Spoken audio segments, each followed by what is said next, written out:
United states और Russia world के सबसे ज्यादा न्यूक्लियर वेपन रखने वाली कंट्रीज हैं। इवन पूरी दुनिया के 90% न्यूक्लियर वेपन्स इन्हीं दो कंट्रीज के पास हैं। Russia 5580, US 5044। वैसे ये डेटा बदलते रहते हैं डिफरेंट रिपोर्ट्स के अकॉर्डिंग। इन दोनों कंट्रीज ने न्यूक्स की पाइलिंग यानी स्टोर करना शुरू किया कोल्ड वॉर के टाइम, जब दोनों को एक दूसरे से आगे निकलना था। इवन कोल्ड वॉर के टाइम 1960s के आसपास यूएस के पास 31,000 न्यूक्लियर वॉरहेड्स थे और 1980s के आसपास सोवियत ने कम्पीट करने के लिए 40,000 तक वॉरहेड्स बना डाले। इसका एक रीजन था MAD, म्यूचुअल अश्योर्ड डिस्ट्रक्शन। ये वैसे तो एक थ्योरी है, बट इस केस में दोनों कंट्रीज पर लागू होती है। एक कंफर्म था कि जो भी अटैक करेगा दूसरा रिटेलिएट करेगा और डेफिनेटली दोनों कंट्रीज बर्बाद हो जाएगी। यानी इस दोनों को बर्बाद कर देने की पावर ने ही डायरेक्ट वॉर कभी होने ही नहीं दी। तो फिर इवन सिक्योरिटी के लिए सही, बट वर्ल्ड की बाकी इकोनॉमीज के पास क्यों इतने न्यूक्लियर वेपन्स नहीं है? जैसे चाइना के पास लगभग 500 हैं, यूके के पास 225, फ्रांस 290, इंडिया 172 और इवन पाकिस्तान और नॉर्थ कोरिया के पास भी न्यूक्लियर वेपन्स हैं।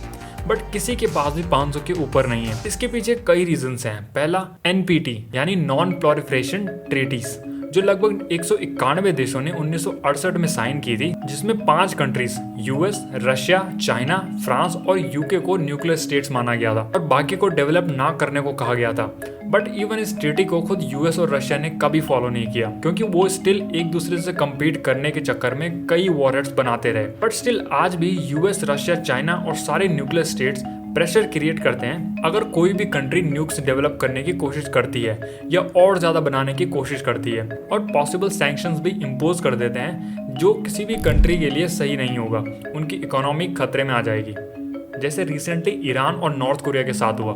Today's resolution achieves an 89% total reduction of the Kim regime's ability to import gasoline, diesel, and other refined products.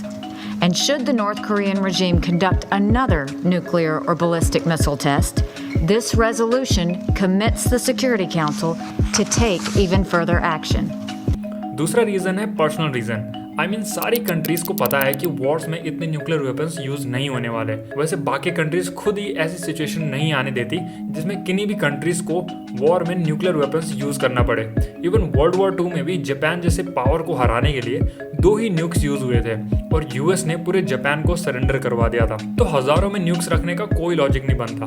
और लास्ट रीजन है हाई मेंटेनेंस। अब suppose कोई country thousands of nukes बना लेती है, बट मेन खर्चा सिर्फ उन्हें डेवलप करने का नहीं होता, बल्कि बाकी वेपन्स की तरह न्यूक्लियर वॉरहेड्स को भी कंटिन्यूअसली मेंटेनेंस की जरूरत पड़ती है। एक आइडिया दूं तो यूएस का डिफेंस बजट ही नियरली $800 बिलियन है, जितना नेक्स्ट 5 कंट्रीज को मिलाकर भी नहीं है, जिसमें से भी लगभग $51 बिलियन सिर्फ न्यूक्लियर वेपन्स पर खर्च होता है। वहीं बाकी कंट्रीज जैसे चाइना ने $11 बिलियन खर्च किए थे न्यूक्लियर वेपन्स के मेंटेनेंस पर, और रशिया ने भी लगभग $8 बिलियन खर्च किए थे। अब ऑब्वियसली जितने ज्यादा न्यूक्लियर वेपन्स होंगे उतना ज्यादा खर्चा होगा, इसलिए भी कंट्रीज ज्यादा न्यूक्स बनाना अवॉइड करती है और वो ट्रेडिशनल मिलिट्री और उनके डिफरेंट आर्म्स पर ही खर्च करती है। और वैसे आपको एक सवाल हो सकता है आ रहा होगा कि रशिया के पास तो यूएस से भी ज्यादा न्यूक्स हैं और सिर्फ उनके मेंटेनेंस का खर्चा चाइना के 500 न्यूक्स से भी कम है, कैसे? अब वैसे रशिया को most of the weapon Soviet era से मिले हैं, और वैसे रशिया ने 2023 में डिफेंस पर $109 बिलियन खर्च कर दिए थे।